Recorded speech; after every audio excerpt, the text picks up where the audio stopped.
আকাশবাণী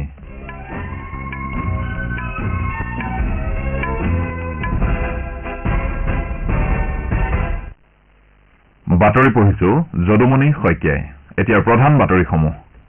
লোকসভা নিৰ্বাচনৰ প্ৰথম পৰ্যায়ৰ ভোটগ্ৰহণৰ বাবে প্ৰচাৰ অভিযান তীব্ৰতৰ হৈ উঠিছে। বিজেপিৰ ৰাষ্ট্ৰীয় সভাপতি জে পি নাড্ডাই কৈছে যে প্ৰধানমন্ত্ৰীয়ে ৰাজনীতিৰ সংস্কৃতি, সংজ্ঞা, শৈলী আৰু দৃষ্টিভংগী সলনি কৰি ৰাজনীতিত বিপ্লৱৰ সূচনা কৰিছে। কংগ্ৰেছ নেতা ৰাহুল গান্ধীয়ে মূলসুঁতিৰ সংবাদ মাধ্যমে কৰ্ম সংস্থাপনহীনতা আৰু বৰ্ধিত মুদ্ৰাস্ফীতিৰ লেখীয়া বিষয়সমূহক একাষৰীয়া কৰা বুলি মন্তব্য কৰিছে। সমগ্ৰ ৰাষ্ট্ৰই আজি ভাৰতীয় সংবিধানৰ প্ৰণেতা ডঃ বি আৰ আম্বেদকাৰৰ 134 সংখ্যক জন্মবাৰ্ষিকী উপলক্ষে নেতাগৰাকীলৈ শ্ৰদ্ধাঞ্জলি জ্ঞাপন কৰিছে আৰু ৰাজস্থান ৰয়েলছে যোৱা নিশা IPL ক্ৰিকেট প্ৰতিযোগিতাৰ এখন খেলত পাঞ্জাৱ কিংছক 3 উইকেটত পৰাস্ত কৰে।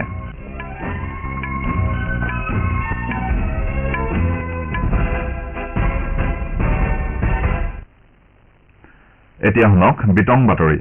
লোকসভা নিৰ্বাচনৰ প্ৰথম পৰ্যায়ৰ বাবে প্ৰচাৰ অভিযান তীব্ৰতৰ হৈ উঠিছে। বিভিন্ন ৰাজনৈতিক দলৰ নেতাসকলে দলীয় প্ৰাৰ্থীৰ হকে সমৰ্থন বিচাৰি জনসাধাৰণৰ কাষ চাপিছে। ভিন ভিন দলৰ তাৰকা প্ৰচাৰকসকলে দেশৰ বিভিন্ন স্থানত নিৰ্বাচনী সমাৱেশ আৰু ৰোড শ্বত অংশগ্ৰহণ কৰিছে।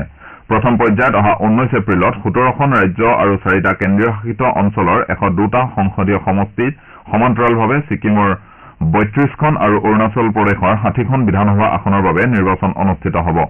নাগালেণ্ডত চুমুকেডিমাত এখন নিৰ্বাচনী সভাত অংশগ্ৰহণ কৰি বিজেপিৰ ৰাষ্ট্ৰীয় সভাপতি জে পি নাড্ডাই কালি কয় যে প্ৰধানমন্ত্ৰীয়ে ৰাজনীতিৰ সংস্কৃতি, সংজ্ঞা, শৈলী আৰু দৃষ্টিভংগী সলনি কৰি ৰাজনীতিত বিপ্লৱৰ সূচনা কৰিছে।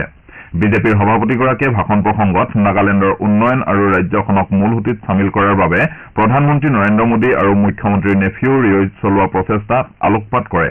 শ্ৰীনাড্ডাই কয় যে চৰকাৰে সবকা সাথ, সবকা বিকাশ, সবকা বিশ্বাস আৰু সবকা প্ৰয়াস নীতিৰ অধীনত নাগা শান্তি চুক্তিৰ উৎকৰ্ষ সাধনৰ বাবে কাম কৰিব। শ্ৰীনাড্ডাই লগতে দুৰ্নীতিত লিপ্ত হোৱা আৰু উত্তৰ পূৰ্বাঞ্চলৰ উন্নয়নৰ বিষয়টো আওকাণ কৰাৰ বাবে বিৰোধী পক্ষক তীব্ৰ সমালোচনা কৰে। শ্ৰীনাড্ডাই ভোট লাভ কৰাৰ পাছত জনসাধাৰণক পাহৰি যোৱা দৃষ্টিভংগীৰে নাগালেণ্ডৰ প্ৰগতি আৰু সমৃদ্ধিত বাধা সৃষ্টি কৰাৰ বাবে কংগ্ৰেছক সমালোচনা কৰে।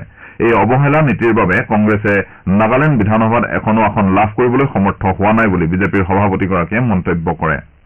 উত্তৰ পূৰ্বাঞ্চলৰ বাবে প্ৰধানমন্ত্ৰী মোদীৰ দৃষ্টিভংগীত আলোকপাত কৰি বিজেপিৰ ৰাষ্ট্ৰীয় সভাপতিগৰাকীয়ে কয় যে মোদীৰ দৃষ্টিভংগী অকল এক্ট ইষ্টতে সীমাবদ্ধ হৈ থকা নাই, বৰং তেওঁ অঞ্চলটোক দক্ষিণ এছিয়া আৰু পূব এছিয়াৰ প্ৰৱেশদ্বাৰ হিচাপে গঢ়ি তোলাৰ বাবে অহৰহ চেষ্টা চলাই আছে।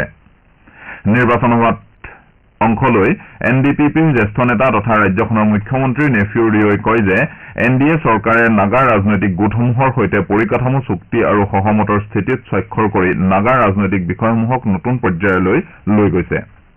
ইপিনে কেন্দ্ৰীয় মন্ত্ৰী তথা বিজেপিৰ জ্যেষ্ঠ নেতা অমিত শ্বাহে কালি ৰাজস্থানৰ আলোৱাৰত বিজেপিৰ প্ৰাৰ্থীৰ হকে নিৰ্বাচনী সভাত ভাগ লৈ কয় যে প্ৰধানমন্ত্ৰী নৰেন্দ্ৰ মোদীৰ নেতৃত্বত বিগত 10 বছৰত অসম্ভৱ যেন লগা ভালেমান কাম সম্পূৰ্ণ হৈছে। তেওঁ কয় যে প্ৰধানমন্ত্ৰী মোদীয়ে পৰৱৰ্তী 25 বছৰৰ বাবে পৰিকল্পনা প্ৰস্তুতি কৰিছে, সেয়েহে তেওঁক তৃতীয়বাৰৰ বাবে প্ৰধানমন্ত্ৰী হোৱাৰ সুযোগ দিব লাগে। তেওঁ কয় যে কংগ্ৰেছৰ শাসনকালত দেশৰ আভ্যন্তৰীণ সুৰক্ষা পৰিস্থিতি বেয়া আছিল।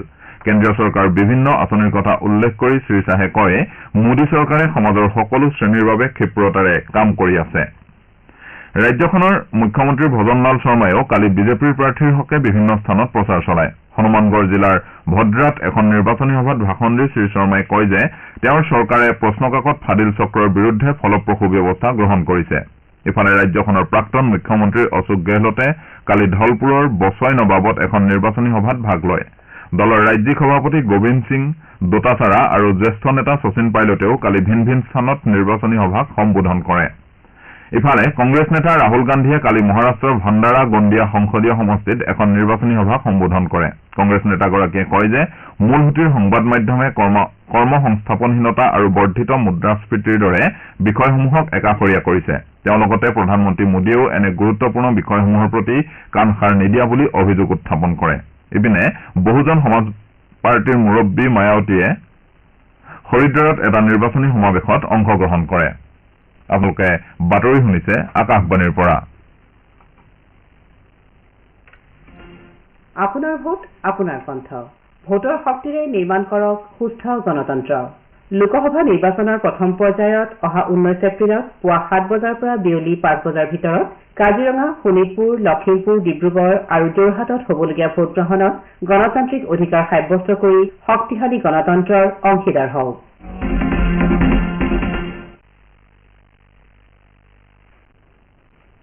সমগ্ৰ ৰাষ্ট্ৰই আজি ভাৰতীয় সংবিধানৰ প্ৰণেতা ডঃ বি.আৰ. আম্বেদকাৰৰ 134 সংখ্যক জন্মবাৰ্ষিকী উপলক্ষে নেতাগৰাকীলৈ শ্ৰদ্ধাঞ্জলি জ্ঞাপন কৰিছে। এই উপলক্ষে দেশৰ বিভিন্ন প্ৰান্তত ভালেমান অনুষ্ঠানৰ আয়োজন কৰা হৈছে। আম্বেদকাৰ জয়ন্তী উপলক্ষে সংসদ ভৱনৰ প্ৰাংগণত মূল অনুষ্ঠানৰ আয়োজন কৰা হৈছে। এই অনুষ্ঠানত নেতাগৰাকীৰ মূৰ্তিত পুষ্পাৰ্ঘ্য নিবেদন কৰা হ'ব।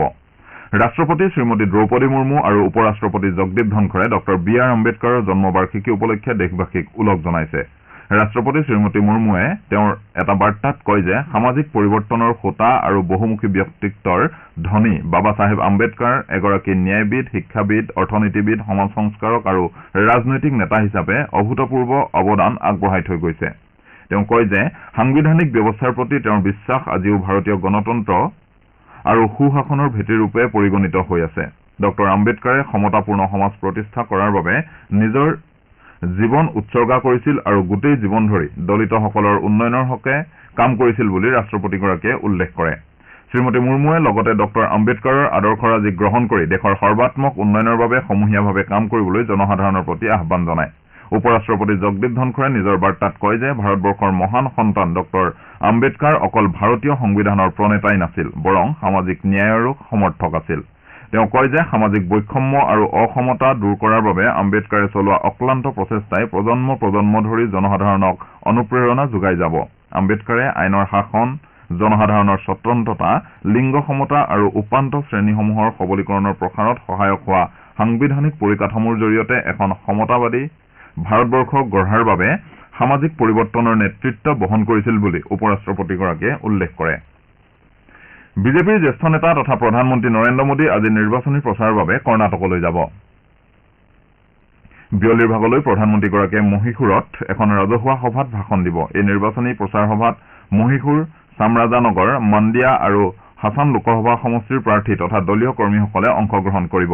ইয়াৰ পিছতে তেওঁ ৰাজ্যখনৰ উপকূলীয় চহৰ মাংগালুৰুৰ এটা ৰোড শ্বত অংশগ্ৰহণ কৰিব। চহৰখনৰ শ্ৰীনাৰায়ণ গুৰু চক্ৰৰ পৰা নৱভাৰত চক্ৰলৈ এই ৰোড শ্বৰ আয়োজন কৰা হৈছে। লোকসভা নিৰ্বাচনৰ বাবে দেশৰ প্ৰধান বিৰোধী দল কংগ্ৰেছে 16 গৰাকীৰ প্ৰাৰ্থীৰ আন এখন তালিকা প্ৰকাশ কৰিছে। এই তালিকাত গুজৰাটৰ 4 গৰাকী, হিমাচল প্ৰদেশৰ 2 গৰাকী, চণ্ডীগড়ৰ 1 গৰাকী আৰু ওড়িশাৰ 9 গৰাকীৰ প্ৰাৰ্থীৰ নাম সন্নিৱিষ্ট হৈছে। চণ্ডীগড় লোকসভা সমষ্টিৰ পৰা কংগ্ৰেছৰ সাংসদ মনীষ তিৱাৰীয়ে প্ৰতিদ্বন্দ্বিতা কৰাৰ বিপৰীতে মাণ্ডি সমষ্টিৰ বাবে হিমাচল প্ৰদেশৰ মন্ত্ৰী বিক্ৰমাদিত্য সিঙক প্ৰাৰ্থিত্ব প্ৰদান কৰা হৈছে। এই সমষ্টিটোৰ পৰা বিজেপিৰ হৈ অভিনেত্ৰী কংগনা ৰাণাৱত নিৰ্বাচনত অৱতীৰ্ণ হ'ব।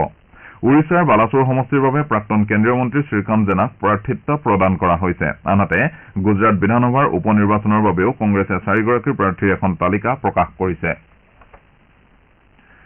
ৰাজস্থান ৰয়েলছে যোৱা নিশা চণ্ডীগড়ত অনুষ্ঠিত IPL ক্ৰিকেট প্ৰতিযোগিতাৰ এখন খেলত পাঞ্জাৱ কিংছক 3 উইকেটত পৰাস্ত কৰে। খেলখনত পাঞ্জাৱে প্ৰথমে বেট ধৰাৰ আমন্ত্ৰণ লাভ কৰি নিৰ্ধাৰিত 20 অভাৰত 8টা উইকেটৰ বিনিময়ত 147 ৰান কৰে। ৰাজস্থানৰ হৈ কেশৱ মহাৰাজ আৰু আৱেশ খানে 2টাকৈ উইকেট দখল কৰে।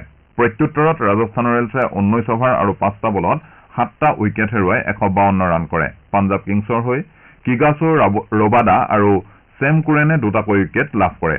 প্ৰতিযোগিতাত আজি কলকাতাৰ ইডেন গাৰ্ডেন্সত হ'বলগীয়া এখন খেলত লক্ষ্ণৌ ছুপাৰ জায়াণ্টছ কলকাতা নাইট ৰাইডাৰ্ছৰ বিৰুদ্ধে অৱতীৰ্ণ হ'ব। খেলখন বিয়লি 3:30 বজাত আৰম্ভ হ'ব। ভাৰতৰ ৰাধিকা আৰু শিৱানী পাৱাৰে কাৰ্গিস্তানৰ বিছকেকত অনুষ্ঠিত এছিয় মল্লযুদ্ধ প্ৰতিযোগিতাৰ কালি তৃতীয় দিনা মহিলাৰ 68 আৰু 50 কিলোগ্ৰাম ওজন শাখাত ক্ৰমে ৰূপ আৰু ব্ৰঞ্জৰ পদক লাভ কৰিছে। ৰাধিকাই ফাইনেলত বৰ্তমানৰ বিশ্ব চেম্পিয়ন জাপানৰ নোনোকা আজোকিৰ হাতত 15-2 ফলাফলত পৰাজিত হয়। শিৱানী পাৱাৰে কোৱাৰ্টাৰ ফাইনেলত চীনৰ জিকি ফেঙৰ হাতত 4-0 ফলাফলত পৰাভূত হৈ ব্ৰঞ্জৰ পদকত সন্তুষ্ট থাকিবলগীয়া হয়। বাতৰি শেষ কৰাৰ পূৰ্বে প্ৰধান বাতৰিকেইটা আকৌ এবাৰ পঢ়ি দিছো। লোকসভা নিৰ্বাচনৰ প্ৰথম পৰ্যায়ৰ ভোটগ্ৰহণৰ বাবে প্ৰচাৰ অভিযান তীব্ৰতৰ হৈ উঠিছে। বিজেপিৰ ৰাষ্ট্ৰীয় সভাপতি জে.পি. নাড্ডাই কৈছে যে প্ৰধানমন্ত্ৰীয়ে ৰাজনীতিৰ সংস্কৃতি, সংজ্ঞা, শৈলী আৰু দৃষ্টিভংগী সলনি কৰি ৰাজনীতিত বিপ্লৱৰ সূচনা কৰিছে। কংগ্ৰেছ নেতা ৰাহুল গান্ধীয়ে মূলসুঁতিৰ সংবাদ মাধ্যমে কৰ্ম সংস্থাপনহীনতা আৰু বৰ্ধিত মুদ্ৰাস্ফীতিৰ দৰে বিষয়সমূহক একাষৰীয়া কৰা বুলি মন্তব্য কৰিছে আৰু ৰাজস্থান ৰয়েলছে যোৱা নিশা IPL ক্ৰিকেট প্ৰতিযোগিতাৰ এখন খেলত পাঞ্জাৱ কিংছক 3 উইকেটত পৰাস্ত কৰে। আমাৰ এতিয়াৰ বাতৰি ইমানতে শেষ হ'ল।